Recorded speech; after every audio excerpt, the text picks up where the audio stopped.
Viewers, എല്ലാവർക്കും ദിജോസ് വേൾഡിൻ്റെ പുതിയൊരു വീഡിയോയിലേക്ക് സ്വാഗതം. ഈ ഒരു ഒറ്റ ലക്ഷണം നിങ്ങൾക്ക് കാണുകയാണെങ്കിൽ വരുന്നത് പീരിയഡ്സ് ആണോ പ്രഗ്നൻസി ആണോ എന്ന് ഏകദേശം ഒരു 80% വരെ നിങ്ങൾക്ക് കൺഫേം ചെയ്യാനായിട്ട് സാധിക്കും കേട്ടോ. അങ്ങനെയുള്ളൊരു പ്രഗ്നൻസി ലക്ഷണത്തിനെ പറ്റിയിട്ടാണ് ഇന്നത്തെ വീഡിയോയിൽ സംസാരിക്കുന്നത്. അപ്പം നമുക്ക് വീഡിയോ സ്റ്റാർട്ട് ചെയ്യാം.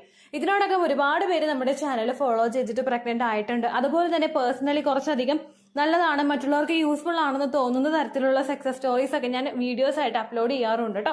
ഒരുപാട് പേര് ഫോളോ ചെയ്ത ടിപ്സ് ഒക്കെ എന്തൊക്കെയാണെന്ന് അറിയാൻ വേണ്ടിയിട്ട് നിങ്ങൾക്ക് അത് ഒരുപാട് ഉപകാരപ്രദമാകും. നാച്ചുറലി നമുക്ക് വീട്ടിൽ നിന്ന് ചെയ്യാൻ പറ്റുന്നതും നമ്മുടെ കിച്ചണിൽ നിന്ന് എടുക്കാൻ പറ്റുന്നതുമായിട്ടുള്ള ഐറ്റംസ് മാത്രമേ നമ്മൾ ഇവിടെ യൂസ് ചെയ്യുന്നുള്ളൂ. ഇതെല്ലാം തന്നെ ഒരുപാട് പേർക്ക് ഫെർട്ടിലിറ്റി ഇൻക്രീസ് ചെയ്യാൻ വേണ്ടിയിട്ട് സഹായിച്ചതാണ്. അപ്പോൾ നിങ്ങളുടെ ഹെൽത്ത് കണ്ടീഷൻസ് ഉള്ള ആളുകൾ സെയിം ആയിട്ട് എന്തെല്ലാം ടിപ്സ് ആണ് ഫോളോ ചെയ്തതെന്ന് നോക്കുക. അതിൽ നിങ്ങൾക്ക് യൂസ്ഫുൾ ആണെന്ന് തോന്നുന്ന തരത്തിലുള്ള ടിപ്സ് ഒക്കെ ഒന്ന് ഫോളോ ചെയ്യാൻ വേണ്ടിയിട്ട് നിങ്ങൾ ശ്രദ്ധിക്കുക കേട്ടോ. അപ്പോൾ ഇവിടെ സംസാരിക്കാനായിട്ട് പോകുന്നത് പ്രഗ്നൻസി ഇൻഡ്യൂഷനെ പറ്റിയിട്ടാണ്. അതായത് ഞാൻ പ്രഗ്നന്റ് ആണ് എന്ന് എനിക്ക് തന്നെ തോന്നുന്ന ഒരു കാര്യം എങ്ങനെ പ്രഗ്നൻസി സിംറ്റം ആകും എന്നതിനെ പറ്റിയിട്ടാണ് ഇന്നത്തെ വീഡിയോയിൽ സംസാരിക്കുന്നത് കേട്ടോ. കുറച്ച് നാളുകൾക്ക് മുമ്പ് ഒരു പ്രഗ്നൻസി സിംറ്റമിനെ പറ്റിയിട്ട് വീഡിയോ ചെയ്തിട്ടുണ്ടായിരുന്നു. അതായത് വിവിഡ് ഡ്രീംസിനെ പറ്റിയിട്ട്. നമ്മൾ പ്രഗ്നൻസി പോസിറ്റീവ് ആണെന്ന് അറിയുമ്പോൾ നമ്മൾ ടെസ്റ്റ് ചെയ്യുന്നതിന് മുൻപ് തന്നെയായിട്ട് പലർക്കും വളരെയധികം പേടിപ്പെടുത്തുന്ന തരത്തിലുള്ള അല്ലെങ്കിൽ നമ്മുടെ ഡെലിവറി ആയിട്ട് റിലേറ്റഡ് ആയിട്ടുള്ള പല സ്വപ്നങ്ങളും നമ്മൾ കാണാറുണ്ട്. വിവിഡ് ഡ്രീംസ് എന്നൊരു ടേം കൊണ്ടാണ് അതിനെ വിശേഷിപ്പിക്കുന്നത്. ഈ വിവിഡ് ഡ്രീംസ് ഉണ്ടാവുന്നത് പലപ്പോഴും നമ്മളിൽ ഉണ്ടാവുന്ന സ്ട്രെസ്, ആൻസൈറ്റി, നമ്മുടെ ഹോർമോൺ ഫ്ലക്ച്വേഷൻസ് മൂലം നമുക്കുണ്ടാവുന്ന ആൻസൈറ്റി, അതുപോലെ പ്രഗ്നൻസി ഹോർമോൺസ് കൂടുമ്പോൾ നമുക്കുണ്ടാവുന്ന വ്യത്യാസമൊക്കെ കൊണ്ടാണ് വിവിഡ് ഡ്രീംസ് നിങ്ങൾക്ക് ഉണ്ടാവുന്നത്. സെയിം ഇതുപോലെ തന്നെയാണ് പ്രഗ്നൻസി ഇൻഡ്യൂഷനും നിങ്ങൾക്ക് സംഭവിക്കുന്നത്. ഞാൻ പ്രഗ്നന്റ് ആണല്ലോ എന്ന് എൻ്റെ മനസ്സ് തന്നെ എന്നോട് പറയാനായിട്ട് ശ്രമിക്കുന്ന അല്ലെങ്കിൽ എന്നോട് കൺവേ ചെയ്യാനായിട്ട് ട്രൈ ചെയ്യുന്ന ഒരു സിറ്റുവേഷനെയാണ് ഈ പ്രഗ്നൻസി ഇൻഡ്യൂഷൻ എന്നൊരു ടേം കൊണ്ട് നമുക്ക് വിശേഷിപ്പിക്കാനായിട്ട് സാധിക്കുന്നത് കേട്ടോ.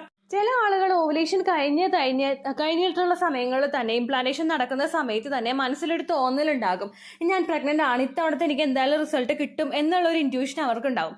മറ്റു ചില ആളുകൾ ഒരു സ്വപ്നത്തിന്റെ രൂപത്തിലൊക്കെ ആയിരിക്കും ഈ പ്രഗ്നൻസി പോസിറ്റീവ് ആയി എന്ന് നമുക്ക് പറഞ്ഞു തരുന്നത് കേട്ടോ. നമ്മുടെ ബോഡി നമ്മളോട് കൺവേ ചെയ്യാനായിട്ട് ശ്രമിക്കുന്ന ഒരു മെസ്സേജാണ് ഈ പ്രഗ്നൻസി ഇൻഡ്യൂഷൻ എന്ന് പറയുന്നത്. ഒരുപാട് പേർക്ക് ഇങ്ങനെ ഉണ്ടാവാറുണ്ട്.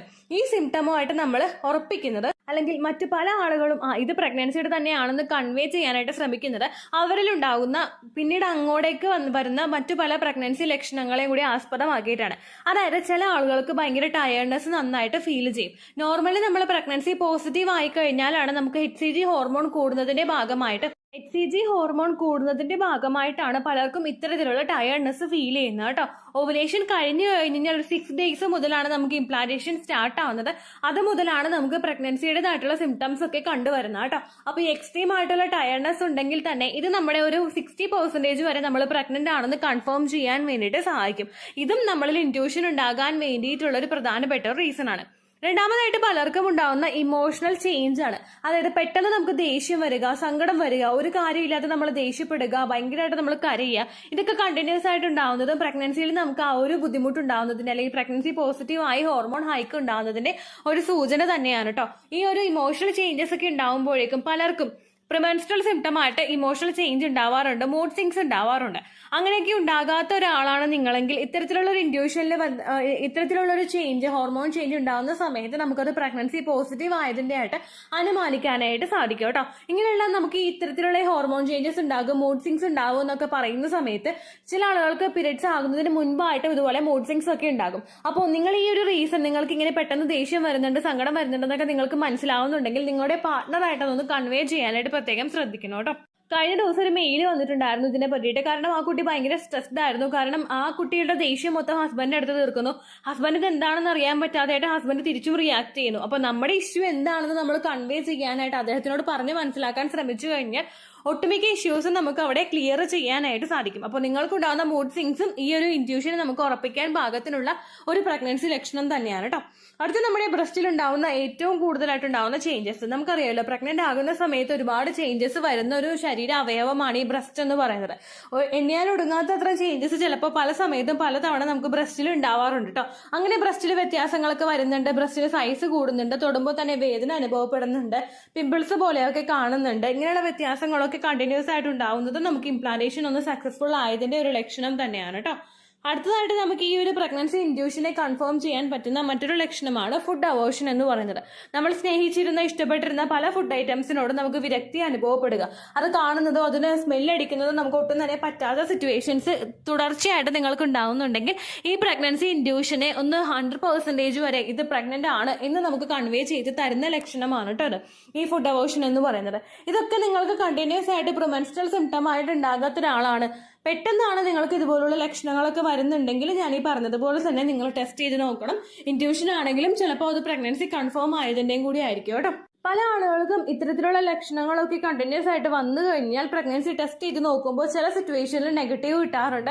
ദെൻ ഒരുപാട് നാളുകൾക്ക് ശേഷം ഒരു 10 ദിവസം 12 ദിവസമൊക്കെ കഴിഞ്ഞിട്ട് പീരിയഡ്സ് ആകാറുണ്ട്. അപ്പോൾ ഇങ്ങനെ ആകുന്ന സമയത്ത് നമ്മൾ ശ്രദ്ധിക്കേണ്ട മറ്റൊരു കാര്യമാണ്, നിങ്ങൾ എന്തായാലും ഡേറ്റ് മിസ്സായി കഴിഞ്ഞ് കഴിഞ്ഞാൽ ഒന്ന് ടെസ്റ്റ് ചെയ്ത് നോക്കണം. കാരണം നമുക്ക് വന്നത് ഇനി കെമിക്കൽ പ്രഗ്നൻസി ആണോ, അതായത് കെമിക്കൽ പ്രഗ്നൻസി എന്ന് പറയുന്നത് നമ്മൾ ഓൾറെഡി പ്രഗ്നന്റ് ആയിട്ട് ആ പ്രഗ്നൻസി നഷ്ടമായി പോയൊരു സിറ്റുവേഷനാണ് കെമിക്കൽ പ്രഗ്നൻസി എന്ന് പറയുന്നത്. അതാണോ നിങ്ങൾക്ക് ഉണ്ടായത് എന്നൊന്ന് മനസ്സിലാക്കി എടുക്കുന്നതിന് വേണ്ടിയിട്ട് നിങ്ങൾ ഒന്ന് ടെസ്റ്റ് ചെയ്ത് നോക്കുന്നത് നിങ്ങളെ സഹായിക്കും കേട്ടോ. ചില ആളുകൾക്ക് ഇത്തരത്തിലുള്ള പ്രിമെൻസ്ട്രൽ സിംറ്റം ആയിട്ടും ചിലർക്ക് PCOD ഉള്ള ആളുകൾക്ക് PCODയുടെ ലക്ഷണമായിട്ടും ഇതൊക്കെ സംഭവിക്കാം. ഇനി നമുക്ക് മനസ്സിലൊരു തോന്നൽ കണ്ടിന്യൂസ് ആയിട്ട് വരുന്നത് അതുകൊണ്ടായിരിക്കണമെന്നില്ല. ചിലപ്പോൾ നമ്മൾ ഓവർ തിങ്ക് ചെയ്യുന്ന സമയത്ത് നമുക്ക് അങ്ങനെ സംഭവിക്കാം കേട്ടോ. അതായത് ഒരിക്കലും നമ്മൾ പ്രഗ്നൻസിയുടെ ലക്ഷണങ്ങളെ കൂടുതലായിട്ട് മനസ്സിലിട്ട് കുഴപ്പിക്കാതിരിക്കുക. ഇത് പ്രഗ്നന്റ് തന്നെ ആയിരിക്കും എന്ന് ആ ഒരു പോയിന്റിൽ തന്നെ നിങ്ങൾ സ്റ്റിക്ക് ഓൺ ചെയ്ത് നിൽക്കാതിരിക്കാൻ പ്രത്യേകം ശ്രദ്ധിക്കണം കേട്ടോ. കഴിഞ്ഞ ദിവസം എനിക്കൊരു മെയിൽ വന്നിട്ടുണ്ടായിരുന്നു, ഞാനത് നിങ്ങൾക്ക് വീഡിയോ സക്സസ് സ്റ്റോറി ആയിട്ട് അപ്ഡേറ്റും ചെയ്തിട്ടുണ്ടായിരുന്നു. കാരണം കുഞ്ഞാകാത്തതിന്റെ ദുഃഖം മാറ്റാൻ വേണ്ടിയിട്ട് കൃഷിയിലോട്ട് ഇറങ്ങി ഒരു വീട്ടമ്മ. കൃഷി ചെയ്ത് അവർ ആ കൃഷിയിൽ നിന്ന് എടുത്ത ഐറ്റംസ് വെച്ചിട്ട്, നമ്മുടെ ചാനലിൽ ഒരുപാട് ടിപ്സ് ഫോളോ ചെയ്തിട്ടുണ്ടല്ലോ, വെണ്ടക്ക ഉപയോഗിക്കുക, അല്ലെങ്കിൽ നമ്മൾ ടൊമാറ്റോ, പംകിൻ, ഇങ്ങനെയുള്ള അവരുടെ കൃഷിയിടത്തിൽ അവർ കൃഷി ചെയ്തെടുത്തിട്ടുള്ള ഫ്രഷ് ആയിട്ടുള്ളതും ഏറ്റവും ഹെൽത്തി ആയിട്ടുള്ള ഐറ്റംസ് അവർ കണ്ടിന്യൂസ് ആയിട്ട് യൂസ് ചെയ്തിട്ട് അവർക്ക് പെട്ടെന്ന് പ്രഗ്നന്റ് ആകാൻ സാധിച്ചു എന്ന് പറഞ്ഞിട്ടുണ്ട്. അപ്പോൾ ഇതിൽ പറയാനായിട്ട് ഉദ്ദേശിച്ചത്, നമ്മൾ ഒരു കാര്യത്തിൽ തന്നെ സ്റ്റിക്ക് ഓൺ ചെയ്ത് പ്രഗ്നന്റ് തന്നെ ആയിരിക്കും എന്ന് നമ്മൾ മനസ്സിനെ പറഞ്ഞ് ധരിപ്പിക്കാതെ നമ്മുടെ മൈൻഡ് എങ്ങോട്ടൊക്കെ ഡൈവേർട്ട് ചെയ്താൽ നമുക്ക് ഹാപ്പിനെസ് കിട്ടുമോ ആ തരത്തിലോട്ട് നമ്മൾ മാറാൻ വേണ്ടിയിട്ട് പ്രത്യേകം ശ്രദ്ധിക്കണം കേട്ടോ. അപ്പോൾ ഈ ലക്ഷണം കാണുന്നുണ്ടെങ്കിലും കാണുന്നില്ലെങ്കിലും ഡേറ്റ് മിസ്സായി 5 ദിവസത്തിന് ശേഷം രാവിലെ ആദ്യത്തെ യൂറിൻ എടുത്തിട്ട് ടെസ്റ്റ് ചെയ്ത് നോക്കുക കേട്ടോ. കൃത്യം റിസൾട്ട് കിട്ടാൻ വേണ്ടിയിട്ട് എപ്പോഴും രാവിലെ ആദ്യത്തെ യൂറിൻ തന്നെയാണ് നല്ലത്. അപ്പോൾ ഈ പ്രഗ്നൻസി ഇൻട്യൂഷനോടൊപ്പം ഞാൻ ഈ പറഞ്ഞിട്ടുള്ള നമുക്ക് സോ കോൾഡ് ആയിട്ടുള്ള പല പ്രഗ്നൻസി ലക്ഷണങ്ങളും നിങ്ങൾക്ക് കാണുന്നുണ്ടെങ്കിൽ നിങ്ങൾ മസ്റ്റ് ആയിട്ട് ടെസ്റ്റ് ചെയ്ത് നോക്കുക. ഒരു ലക്ഷണവും ഇല്ലെങ്കിലും നിങ്ങൾ ടെസ്റ്റ് ചെയ്ത് നോക്കാനായിട്ട് മടിക്കരുത് കേട്ടോ. ഇത്രയേ ഉള്ളൂ വീഡിയോ. യൂസ്ഫുൾ ആയി കാണുമെന്ന് വിശ്വസിക്കുന്നു. യൂസ്ഫുൾ ആവുന്നുണ്ടെങ്കിൽ ലൈക്ക് ചെയ്യുക, ഫ്രണ്ട്സിനൊക്കെ ഷെയർ ചെയ്ത് കൊടുക്കുക കേട്ടോ. എന്തെങ്കിലും സംശയം ഉണ്ടെങ്കിൽ നിങ്ങൾ കമന്റ്സിൽ ചോദിക്കുക. പണ്ടത്തെ വീഡിയോയ്ക്ക് കമന്റ്സ് ഇടുന്നവർക്ക് റിപ്ലൈ ലഭിക്കുന്നില്ലെങ്കിൽ ലേറ്റസ്റ്റ് ആയിട്ട് ഞാൻ ഏത് വീഡിയോ ആണോ അപ്ലോഡ് ചെയ്യുന്നത് അതിന് താഴെ കമന്റ് ഒന്ന് കോപ്പി പേസ്റ്റ് ചെയ്യാനായിട്ട് ശ്രദ്ധിക്കുക കേട്ടോ. അതുപോലെ ഓവുലേഷൻ ഡേറ്റ് കാൽക്കുലേറ്റ് ചെയ്ത് തരാനായിട്ട് റിക്വസ്റ്റ് ചെയ്യുന്ന ആളുകൾ എത്രയാണോ സൈക്കിൾ ലെങ്ത് അത് മെൻഷൻ ചെയ്യാനായിട്ട് ശ്രദ്ധിക്കുക. സൈക്കിൾ ലെങ്ത് എന്നതുകൊണ്ട് ഉദ്ദേശിച്ചത് ഓരോ മാസവും എത്ര ദിവസം കൂടുമ്പോഴാണോ ബ്ലീഡിങ് വരുന്നത് അതാണ് സൈക്കിൾ ലെങ്ത്. കഴിഞ്ഞ മാസം ഒരു 8-ാം തീയതിയാണ് ബ്ലീഡിങ് ആയതെങ്കിൽ ഈ മാസം 6-ാം തീയതിയാണ് ബ്ലീഡിങ് ആയതെങ്കിൽ കഴിഞ്ഞ മാസം 8-ാം തീയതി മുതൽ ഈ മാസം 6-ാം തീയതി വരെ എത്ര ദിവസമുണ്ടോ അത് കാലണ്ടറിൽ എണ്ണി തിട്ടപ്പെടുന്നതാണ് നിങ്ങളുടെ സൈക്കിൾ ലെങ്ത്. സൈക്കിൾ ലെങ്ത് നമ്മൾ കൃത്യമായിട്ട് കാൽക്കുലേറ്റ് ചെയ്യുകയാണെങ്കിൽ ഓവുലേഷൻ ഡേറ്റ് എളുപ്പത്തിൽ കണ്ടുപിടിക്കാൻ വേണ്ടിയിട്ട് ഒരുപാട് ആപ്ലിക്കേഷൻസും ഒരുപാട് ഓൺലൈൻ ആയിട്ടുള്ള വെബ്സൈറ്റുകളും ഇന്ന് നമുക്ക് അവൈലബിൾ ആണ്. പ്ലേ സ്റ്റോറിൽ പോയിട്ട് ഓൺലൈൻ ഓവുലേഷൻ ട്രാക്കർ എന്ന് ടൈപ്പ് ചെയ്ത് കഴിഞ്ഞാൽ നിങ്ങൾക്ക് അതുമായിട്ട് ബന്ധപ്പെട്ടിട്ടുള്ള ആപ്ലിക്കേഷൻസ് കിട്ടും. അത് പറ്റുന്നില്ല എങ്കിൽ ഗൂഗിളിൽ പോയിട്ട് ഓൺലൈൻ ഓവുലേഷൻ കാൽക്കുലേറ്റർ എന്ന് ടൈപ്പ് ചെയ്ത് കഴിഞ്ഞാൽ അതുമായിട്ട് ബന്ധപ്പെട്ടിട്ടുള്ള വെബ്സൈറ്റുകൾ നിങ്ങൾക്ക് കിട്ടും. അതിൽ നിങ്ങളുടെ ലാസ്റ്റ് മന്തിലെ മെൻസ്ട്രേഷന്റെ ഡേറ്റും ഒപ്പം ഞാൻ ഈ പറഞ്ഞ രീതിക്ക് നിങ്ങൾ കാൽക്കുലേറ്റ് ചെയ്യുന്ന സൈക്കിൾ ലെങ്ത്തും എൻ്റർ ചെയ്ത് കൊടുക്കുകയാണെങ്കിൽ നിങ്ങൾക്ക് കൃത്യമായിട്ട് ഓവുലേഷൻ ഡേറ്റ് കണ്ടുപിടിക്കാനായിട്ട് സാധിക്കും. ഫെർട്ടൈൽ ടൈം പീരീഡും നിങ്ങൾക്ക് കിട്ടും. അതായത് എത്ര ദിവസം മുതൽ കോൺടാക്ട് ചെയ്ത് തുടങ്ങിക്കഴിഞ്ഞാൽ നിങ്ങൾ പ്രഗ്നന്റ് ആകും എന്നുള്ളൊരു ഡേറ്റും നിങ്ങൾക്ക് പ്രോപ്പറായിട്ട് കിട്ടും കേട്ടോ. ഇത് കാൽക്കുലേറ്റ് ചെയ്യുന്ന സമയത്ത് സൈക്കിൾ ലെങ്ത് കാൽക്കുലേറ്റ് ചെയ്യുന്ന സമയത്ത് നിങ്ങളുടെ ആ ഒരു കലണ്ടറിൽ നോക്കി തന്നെ നിങ്ങൾ കാൽക്കുലേറ്റ് ചെയ്യുക. പല മാസങ്ങളിലും 30-31 ദിവസമുണ്ട്, അതുകൊണ്ടാണ് അങ്ങനെ പറഞ്ഞത്. ഒപ്പം നിങ്ങൾക്ക് ബ്ലീഡിങ് തുടങ്ങിയ ദിവസത്തിന് വേണം നിങ്ങൾ ഡേ 1 ആയിട്ട് എടുക്കാൻ വേണ്ടിയിട്ട്. സ്പോട്ടിങ് തുടങ്ങിയ ദിവസത്തിനെ, അതായത് ചെറുതായിട്ട് ഡിസ്ചാർജ് പോയി തുടങ്ങിയ ദിവസത്തിനെ നിങ്ങൾ കൺസിഡർ ചെയ്യേണ്ട ആവശ്യം ഇല്ല കേട്ടോ. അപ്പോൾ ഇത്രയേ ഉള്ളൂ വീഡിയോ. അടുത്തൊരു വീഡിയോ ആയിട്ട് നമുക്ക് വീണ്ടും കാണാം. ബൈ.